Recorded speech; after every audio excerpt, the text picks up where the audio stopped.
लूटा गया है इस तरह मेरी अर्ज़ पाक को जैसे कि ये था कोई चोरी का माल। ही कानून को सबसे ज़्यादा अहमियत देते हैं, लेकिन तो मैं तो यही कहूँगी कि ज़्यादती कर रहे हैं, बुला के इनको अपनी बातों में फंसाते हैं। कहते हैं कि जी आप इलेक्शन कराएं, दूसरी तरफ आप खान साहब की ज़मानत खारिज करते हैं। तो अपने जहनी सुकून के लिए, अपने आने वाली नस्लों के अच्छे फ्यूचर के लिए अपने घरों से निकलें। अभी इनका डाला जो है ना 200 मीटर भी आके खड़ा नहीं हो सकता।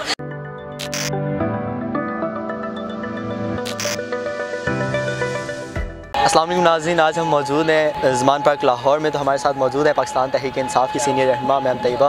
तो आए हम उनसे बात करते हैं। अस्सलाम वालेकुम। वालेकुम अस्सलाम। क्या हाल है मैम? ठीक? मैं बिल्कुल ठीक हूँ जी, आप बताएं। तबीयत ठीक है? अल्हम्दुलिल्लाह। अच्छा मैम, आज सबसे पहला मेरा क्वेश्चन आपसे ये है कि आज लाहौर हाई कोर्ट ने इमरान खान साहब को 8 बजे तक तलब किया हुआ था, आप इस बारे में क्या कहना चाहेंगे? देखिए, बिल्कुल तलब किया हुआ था, अच्छी बात है, तलब किया हुआ था। बाकी लोगों को जो तलब करते हैं मुझे समझ नहीं आती कि आप उनमें और खान साहब में डिफरेंस क्यों नहीं क्रिएट करते। खान साहब तो वो बंदे हैं जो कि खुद ही कानून को सबसे ज़्यादा अहमियत देते हैं, लेकिन क्या उनके ज़ख्म नज़र नहीं आते? एक जेन्युइन रीज़न है, हम लोगों को तकलीफ़ है, उनकी मोबिलिटी में प्रॉब्लम है, वो अपने घर वापस नहीं बनी गाला अभी तक जा सके हैं। आप उनको कोर्ट में बुला रहे हैं, मतलब आप क्या समझते हैं? खान साहब के लिए मुश्किल है आवाम से हट के अंदर बैठना, वो आवाम में भी निकलना चाहते हैं। वो या तो इस तरह की कोई मोबिलिटीज़ कर रहे हो ना, तो चलें आप उन्हें कोर्ट में भी बुला रहे हैं। आप एक ज़ख्मी बंदे को कैसे बुला सकते हैं? जो बाकी लोग जिनको आपने NROs दिए हुए हैं, जिनको आपने पासपोर्ट वापस किए हुए हैं, जिनके केसेस आपने खारिज कर दिए हुए हैं, नैब के केसेस ख़त्म कर दिए हुए हैं, उन लोगों को आप जो है इतना रिलीफ देते हैं, जो कि जिनकी करप्शन, जिनकी चोरियाँ, जिनकी हर चीज़ साबित हुई हुई है। तो एक बंदा जिसके ऊपर सिर्फ जस्ट इंक्वायरी है, कोई बात भी नहीं है, कोई प्रूफ्स नहीं है, कोई चीज़ नहीं है, उसके लिए आप जो है हर वक्त आप उसको वहाँ बुलाना चाहते हैं। मतलब किस बेसिस पे आप बुला रहे हैं? तो हमें तो तकलीफ़ हुई है। कानून को हम भी उतनी अहमियत देते हैं जितना खान साहब देते हैं, ज़ाहिर सी बात है, हम उनके फॉलोअर्स हैं इसीलिए, क्योंकि हम सच का और हक़ का साथ देते हैं। और जो एक जेन्युइन जो एक पॉलिसी होती है, एक प्रोसीजर होता है, उसे फॉलो करना चाहिए। बट इसका ये मतलब नहीं है कि आप किसी ऐसे बंदे को तकलीफ़ दें जो ऑलरेडी ज़ख्मी है। तो मैं तो यही कहूँगी कि ज़्यादती कर रहे हैं, बुला के इनको खुद ही एक्सटेंड कर देनी चाहिए थी इनकी ज़मानत, कि जी अभी खान साहब बेहतर नहीं हुए हैं, तो हमें कुछ अर्सा इसको एक्सटेंड करना चाहिए। अच्छा मैम, एक तरफ अदालत जो है वो कह रही है कि फौरी इलेक्शन करवाए जाएँ और दूसरी तरफ वो इमरान खान साहब की ज़मानत को रिजेक्ट कर रही है, तो ये इस बारे में आपको? ये ड्यूअल पॉलिसी है ना, असल में बीच में खाए हुए लोग भी बहुत ज़्यादा हैं, बीच में फेयर लोग भी बहुत ज़्यादा हैं। जो लोग फेयर हैं उनको हम लोग सलाम करते हैं, लेकिन जो लोग लिफाफे हैं उनके ऊपर फिर आपको पता है अल्लाह की भी लानत, तो PTI सपोर्टर्स की भी लानत, वो वाला चक्कर है। तो बीच में वही बात है कि काली भेड़ें भी मौजूद हैं और आप ये एक तरफ लोगों को अपनी बातों में फंसाते हैं, कहते हैं कि जी आप इलेक्शन कराएं, दूसरी तरफ आप खान साहब की ज़मानत खारिज करते हैं। तो मुझे तो इस कानून की आज तक समझ नहीं आई, ये लोग किस बेसिस पे ये वाला कानून जो है ये क्या है, क्यों? मतलब आप इलेक्शन करवाने में डेट नहीं निकलवा सक रहे, ठीक है, तो आपके पास ये हर बार रह गया है कि आप खान साहब की ज़मानत खारिज कर दें। मतलब किस बेसिस पे? ताकि आपके इलेक्शन की डेट नहीं मिल रही है, लोगों का ध्यान वहाँ से हट जाए, लोग जो हैं वो कहें कि चलो ठीक है अभी थोड़ा सा और टाइम, अभी हम ये केस से तो फारिग हों, फिर इलेक्शन को भी देख लेंगे। आपका ये मकसद है, तो अगर आपका ये मकसद है तो हम लोग सोए हुए तो नहीं है ना, हमारा दिमाग भी है, हम लोग भी जानते हैं कि आप लोग क्या अपने पीछे मकसद रखते हैं। तो दिस इज़ वेरी डिसअपॉइंटिंग, क्योंकि हम लोग अपनी अदलिया के ऊपर बहुत ज़्यादा रिलाई करते हैं और हम लोग चाहते हैं कि ये लोग जो इनकी ज़िम्मेदारी है उसको उसी फेयर तरीके से निभाएं जिस तरह का ये हल्फ लेते हैं जब ये इस कुर्सी पर बैठते हैं, लेकिन ये इंसाफ ही नहीं करते अपनी कुर्सी के साथ।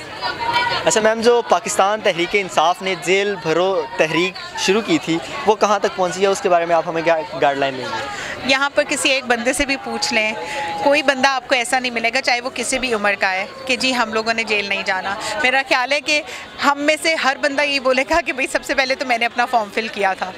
मतलब हम लोग सारे तैयार हैं और मुझे तो ये समझ नहीं आती ये लोग जो इतने बड़े बड़े दावे करते हैं पकड़ने के, अभी इनका डाला जो है ना 200 मीटर भी आके खड़ा नहीं हो सकता। जिस दिन से ये बात हमें पता चली है, हम लोग यहाँ पे मौजूद हैं, अभी तक हमें तो पकड़ने आ नहीं सके हैं। और वैसे भी अगर खान साहब तक जाना है तो हमें पकड़ना ही पकड़ना है। हम लोग तैयार हैं जी जेल भरो तहरीक के लिए, कुछ अपनी आज़ादी की खातिर जान भी चली जाए तो कोई बड़ी बात नहीं है। जेल भरो तहरीक क्या चीज़ है? अच्छा, बाजवा साहब जो हैं, कमर जावेद बाजवा साहब, उनका कहना है कि पाकिस्तान के लिए, पाकिस्तानी मुल्क के लिए, पाकिस्तानी मिल्लत के लिए और पाकिस्तानी अवाम के लिए इमरान खान साहब बहुत बड़ा ख़तरा है, तो आप उनको क्या कहना चाहेंगे? सब सबसे बड़ा खतरा तो वो थे, तो वो चले गए थे। वो अपने बारे में क्या कहते हैं, उनको भी तो अपने टेन्योर पूरा करके ही जाना पड़ा है। सबसे बड़ी जो खतरा है वो इस तरह के लोग हैं पाकिस्तान में, इस तरह ये काली भेड़ कहेंगे हम बाजवा साहब को। और विद रिस्पेक्ट बाजवा साहब, आपके ख़ानदान पता नहीं किस तरह से आपसे मिल लेता है। अगर ख़ानदान आपसे मिलता है तो फिर तो मतलब क्या कहें हम, लेकिन अगर आपके ख़ानदान वालों को ही थोड़ी सी गैरत होगी ना, तो वो भी आप जैसे बंदे के साथ हाथ मिलाना पसंद नहीं करेंगे, चाहे वो आपके बच्चे हों या आपकी बीवी हो या कोई भी रिश्तेदार हो। तो कहने का मकसद ये है कि सबसे बड़ा ख़तरा तो इस किस्म के लोग हैं। और हमारी फ़ौज जो कि बेसिकली पासदार होती है, रखवाली करती है हमारे बॉर्डर्स की, हम लोगों की, तो अगर उसमें ही इस तरह के लोग होंगे तो हम लोग तो कभी अपने बच्चों को फ़ौज में भी ना भेजें कि भाई इस तरह के लोगों के साथ काम करके हमारे बच्चे भी ऐसे ना हो जाएं। अच्छा मैम, जो यानी PDM की तमाम तहरीकें हैं, जो उसमें 14 तहरीकें मौजूद हैं, उनमें से एक तहरीक है पाकिस्तान पीपल्स पार्टी।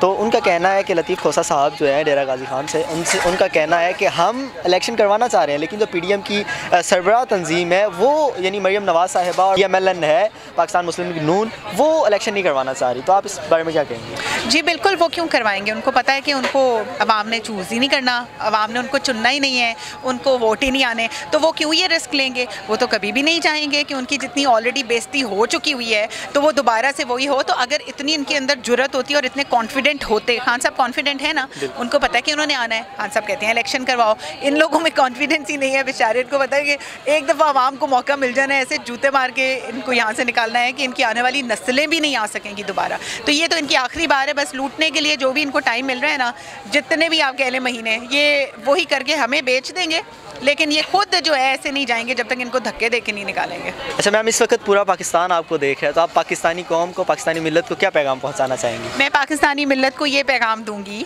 कि आप लोग किसी भी पार्टी के सपोर्टर्स हों, गुलामी करना ना हमारे मज़हब ने हमें सिखाया है और ना हमें करनी चाहिए। आप लोग अपनी आज़ादी की जंग अपने तरीके से लड़ लें, ना करें आप खान साहब को सपोर्ट, लेकिन कम से कम इन गंदे लोगों को भी मत आने दें। आप लोग अपने आने वाली नस्लों पर और अपने ऊपर रहम करें। आप लोग एक आज़ाद कौम है जिसको आज़ादी 14 अगस्त 1947 को मिल गई थी। उस आज़ादी को जो है प्लीज़ उसका ख्याल रखें। ये हर कौम की नसीब में नहीं होती आज़ादी, हर कौम जो है खुद खुल के फ़ैसले नहीं कर सकती। तो प्लीज़ आप बेशक खान साहब को सपोर्ट ना करें, लेकिन कम से कम अपने जहनी सुकून के लिए, अपने आने वाली नस्लों के अच्छे फ्यूचर के लिए अपने घरों से निकलें। इस PDM से कम आप जान छुड़ा लें। लूटा गया है इस तरह मेरी अर्ज़ पाक को, जैसे कि ये था कोई चोरी का माल। इसी के साथ इजाज़त दीजिए अपने मेज़बान मौज़ूम वासिम सी को। अस्सलाम।